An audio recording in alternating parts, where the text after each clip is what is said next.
মাত্র 2 পিস আলু দিয়ে আপনিও চাইলে বাসায় এরকম মজাদার নাস্তা তৈরি করে নিতে পারেন। হ্যালো এভরিওয়ান, আসসালামু আলাইকুম। Welcome back to my new another video. I am ইমা ফ্রম ইমাস ডেইলি লাইফস্টাইল।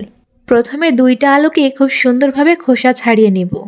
ফ্রেঞ্চ ফ্রাইয়ের আলু যেমন করে কাটতে হয় এই আলুগুলোকেও ঠিক সেভাবে করেই কেটে নিব।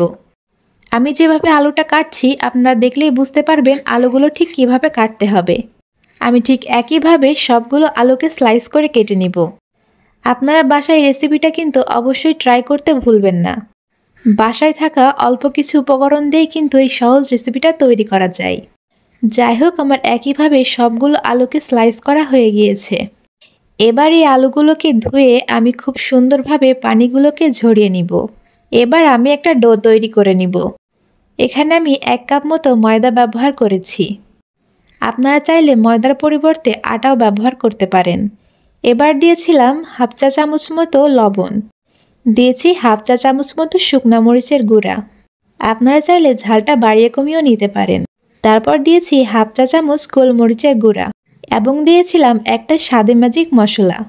এটা দিলে ফ্লেভার এবং স্বাদ দুটাই কিন্তু দ্বিগুণ পরিমাণে বেড়ে যাবে।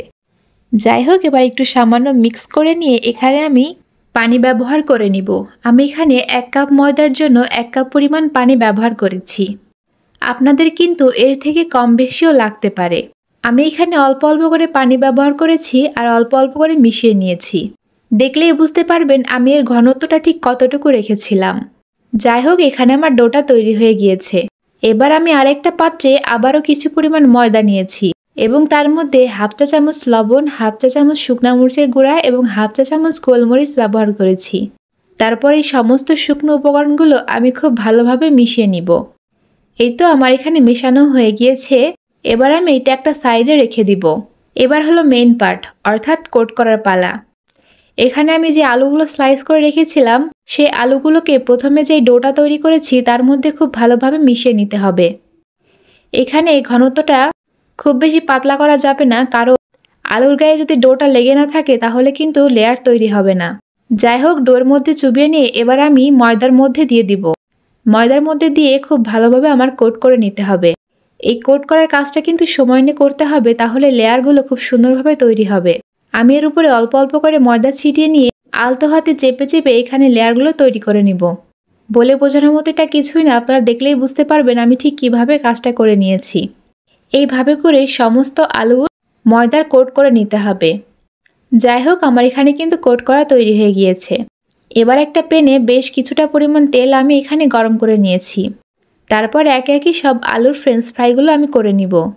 এখানে লো হিটে একটু বেশি সময় নিয়ে আলুগুলোকে ভাজাভাজি করে নিতে হবে। যেহেতু আমি আলুগুলোকে আগে থেকে ভাপিয়ে নিইনি, আলুগুলো ভাজতে কিন্তু একটু টাইম প্রয়োজন হবে। আমি এখানে প্রায় 10 মিনিট সময় নিয়ে এপাশ ওপাশ করে ভেজে নিয়েছি। এই তো 10 মিনিট পর আমার কিন্তু এক পাশ প্রায় ভাজা হয়ে গিয়েছে। এবার আমি এখানে উল্টে নিব। দেখুন, আমি কিন্তু খুব বেশি লালচে কালার করে নিইনি। আপনারা আপনাদের মন মতো কালার করে এখানে ভেজে নিতে পারেন। এক পাশ ভাজা হয়ে গেলে আমি একদম সেমভাবে অপর পাশও 10 মিনিট ধরে একদম লো হিটে ভাজাভাজি করে নিব, যেন আলুগুলো একদম প্রপারভাবে ভাজা হয়ে যায়, অর্থাৎ সিদ্ধ হয়ে যায়। এই তো দেখতেই পাচ্ছেন আমার এখানে কিন্তু ভাজাভাজি একদম কমপ্লিট। এবার আমি একটা প্লেটে টিস্যু পেপার ছড়িয়ে এরকম একটা ছাঁকনির সাহায্যে সবগুলো ফ্রেঞ্চ ফ্রাইগুলোকে উঠিয়ে নিব। এই তো আমার একদম ঝটপট বিকালের নাস্তা কিন্তু তৈরি হয়ে গিয়েছে। দেখতে যেমনটা ইয়াম্মি লাগছে, খেতেও কিন্তু এর স্বাদের কোনো হেরফের হয়নি। কতটা মুচমুচে হয়েছে শব্দটা আপনারা একটু শুনে নিন।